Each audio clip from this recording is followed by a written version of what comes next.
Star Chat Magazine live in downtown Los Angeles with the lovely Ashley A. Williams. How are you doing? I'm doing okay. Good, good. So I want to know a little bit of background from you. You're transitioning from originally Miami to moving to the west coast of LA. How's that been like for you? It hasn't been that bad. Mm-hmm. That's the only difference to me is I have no family out here. So as far as weather, people, they're pretty much the same. Okay.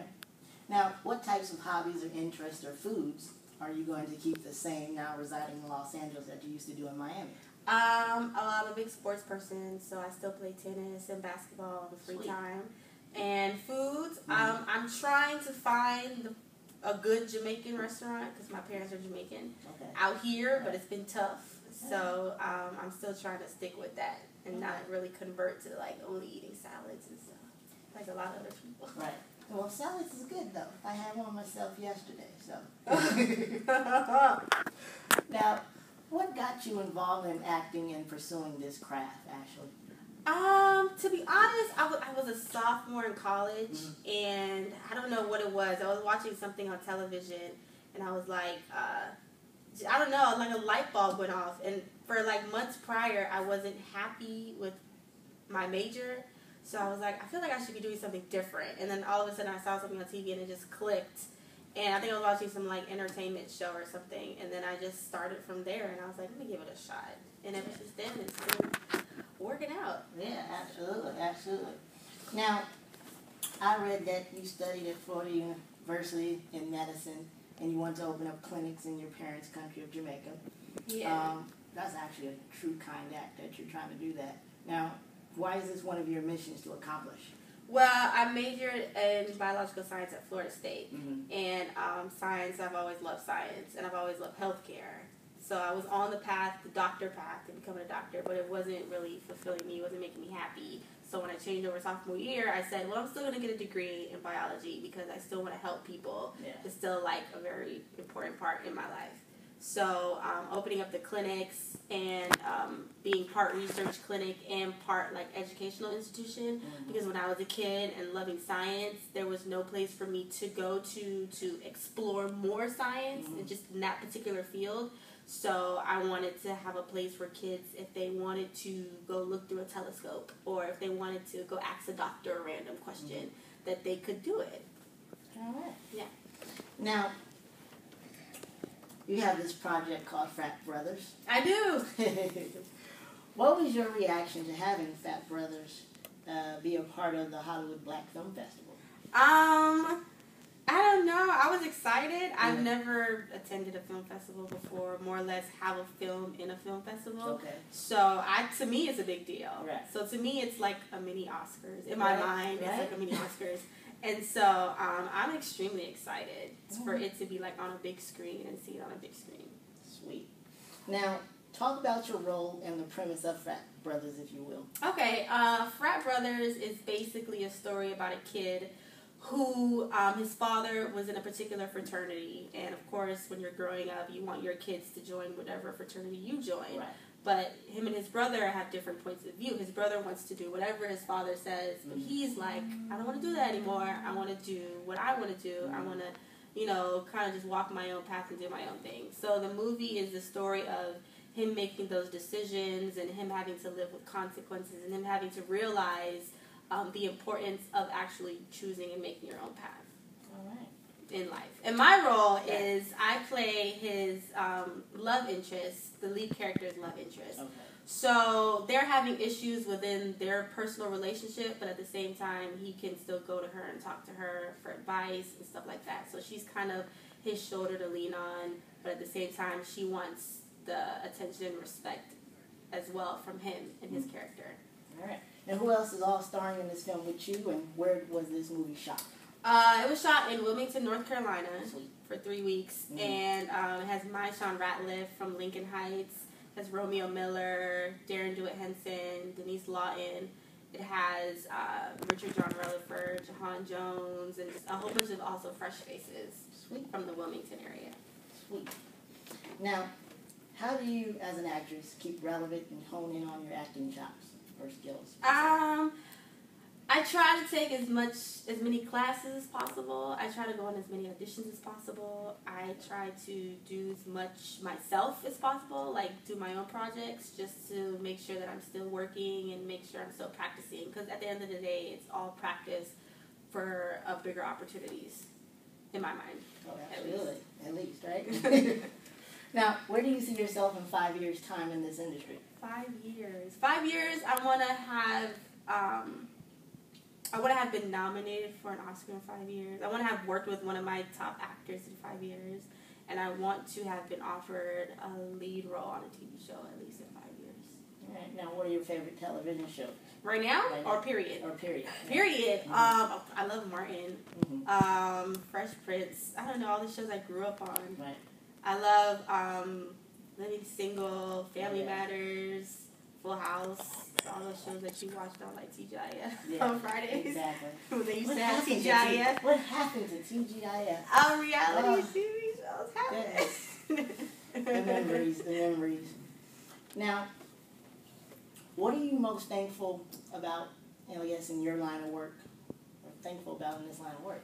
I think I'm most thankful about the people who have seen something in me and choose to do whatever they can to help me further my career. Okay. Like my amazing publicist. And like a lot of great producers that I've worked with on Frat Brothers and people that I've met from just doing that film. Coming to me and saying that I'm going to try and help you as much as I can because I think that you're uber talented and I just want to see you remain successful. So to me, that's been a big joy in this journey so far. So far? Yeah. All right. Now, you also have other different projects called Love Triangle and Package 13. Yes. First, we're going to talk about Love Triangle. Tell me a little bit about that role and the premise and where it was shot and location. Love Triangle was shot in L.A. Okay. It's basically a movie about two best friends who are in love with the same girl. And so it just... That sounds dangerous. It gets a little dangerous. So it's just the story of like, you know, your best friend is dating somebody, but then you end up falling for her because she was your childhood friend. And it's like, you know, you all grew up together, but she ends up with one of you, but the other one never forgot about her. And so she ends up, like, choosing him halfway through the movie, and it becomes a fight between... Very complicated. It's a love triangle. Right. So, yeah. Right. But my role is, that was actually just a supporting role, and I play a wife of one of the friends of one of the lead characters. Mm-hmm. So my character, everybody likes her. Mm-hmm. She's very upbeat. She's always happy. They're the couple that are married and have been in love. Mm-hmm. And, you know, there's nothing better than marriage and love. So that's my role in that film. Package 13, your role and the premise of the show. Package 13 is a short film that I landed a role in when I first moved out here. So it's been a while since I've done that. It's in like post-production now. That goes to show you how long movies take to get made. It does. Right? It's basically about like an undercover agency that tries to help people in need. Okay. But they do it through certain avenues. So they use a lot of like beautiful women to help the guys out, to lure them in, to let them know that this is what's happening to you and I'm trying to protect you. And my role is I'm one of the new recruitees who gets trained in the program. Sounds fun. You got all these fun roles. My goodness. It was fun. It was very fun. It was exciting. All right. This is the fun part. Empowering the youth worldwide from, that's what we got to do because us as teenagers and are going nuts and mad these days. So, what would you like to say to young adults worldwide about their educational values and their dreams and goals in general? In general, I would say to always strive to be the best at whatever they want to do. It starts from, the way I was brought up, it starts from elementary school to middle school to high school to college, and I would just say always, always, always be the best that you can be because it all plays a role in what you end up becoming or what you end up pursuing. So never think that, you need to slack off because you'll pick it up when you go to this grade or whatnot. So that would be my advice, is continue to strive to be the best because it pays off in the future. Absolutely. Now, what would you like to say to young adults about safe driving and the basic rules of the road? Don't text and drive. Don't talk and drive. I'll be real honest right now. I just got a ticket from talking on the phone. Oh, I was just texting. I was checking my voicemail to see if I was needed to come in for work because I was in a rush. So that was a big lesson learned from the ticket that I got, that in LA, that you cannot talk on the phone while you drive at the same time. So I would say do not talk and drive, do not text and drive, because those laws are implemented and they are in effect. And just safety-wise, basically, like, you know, looking down and not looking at the road isn't a good situation for anybody. So constantly just keep your eyes on the road and your hands at 10 and 2 and you'll be good to go. All right. Now, we talked a little bit about relationships in some of your films and what have you. What types of advice you can give in terms of being aware of dating and relationships for the teens? In real life? In real life. There's bad ones, there's good ones. You know what? I just talked to my auntie the other day too. She was talking about my cousin, and she was like, he's not listening to me. You know, you guys are 20-something, you guys don't listen to me, and blah, blah, blah. And she's so true. But the advice I would give is, you know, you can't tell somebody when not to do something. I would say if you're gonna do it and you feel like the moment's right for whatever situation, whatever you want to do in the relationship, at least make the smartest decision towards it. So if you feel like I want to have sex right now, I want to do it now, this is what I want to do, then at least use a condom or something. Or if you feel like, you know, I want to take this further with this person, I want to make it official, just go about it the right way. Whatever decision you're going to make, just go about it the right way. Because I'm only 25.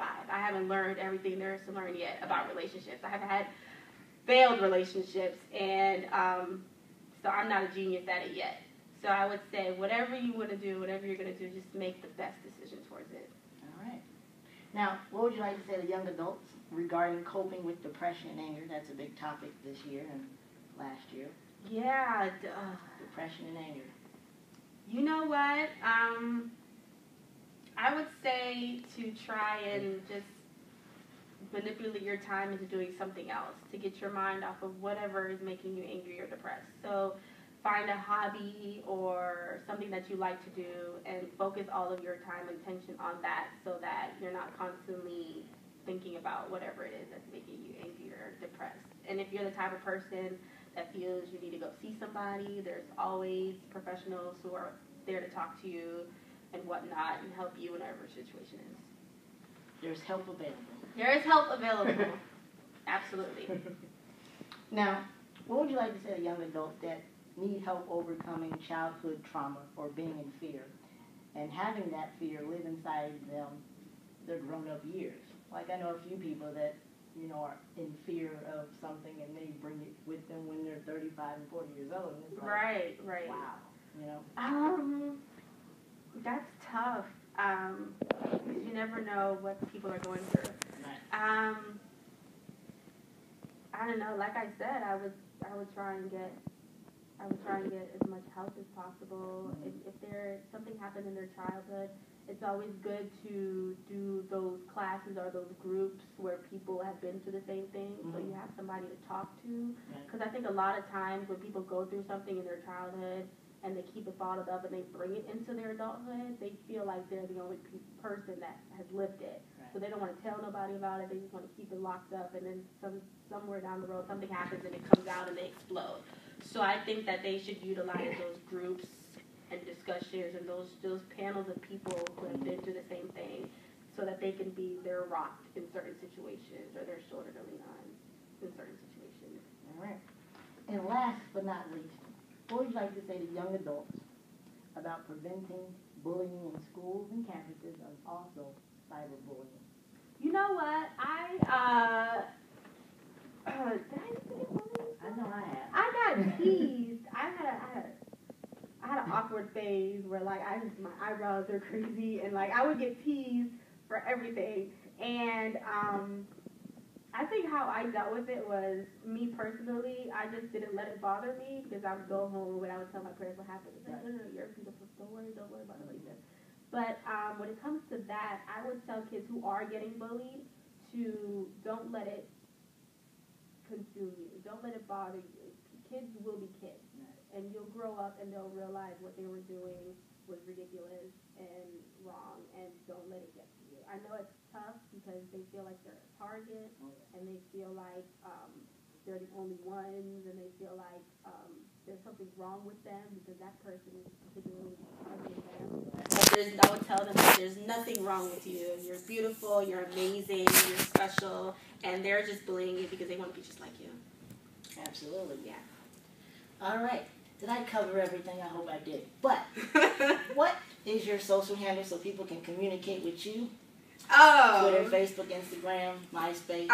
My Twitter is @Ashley A. Williams. Okay. My Facebook is Ashley A. Williams. And my Instagram is @the_A_Will. So it's @THEE_A_Will because Ashley A. Williams was taken. So I had to come up with something. Right. And I think those are the social networks that I use right now. All right. Well, Yeah. thank you for allowing Star Chat Youth Magazine for your time this afternoon, and we thank you for everything you're doing as a fresh face in the industry. Thank you. Absolutely. But I will say Yes. one last thing that if anybody is in the LA area during the Hollywood Black Film Festival on October 5th, they should come check out Frat Brothers at the Montalban Theater on Vine and Selma at 8 p.m.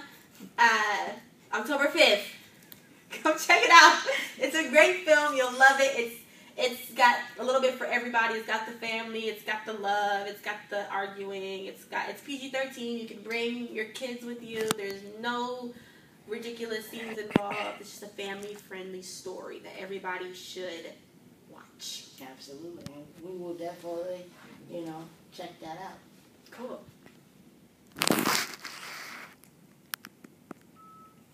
Perfect.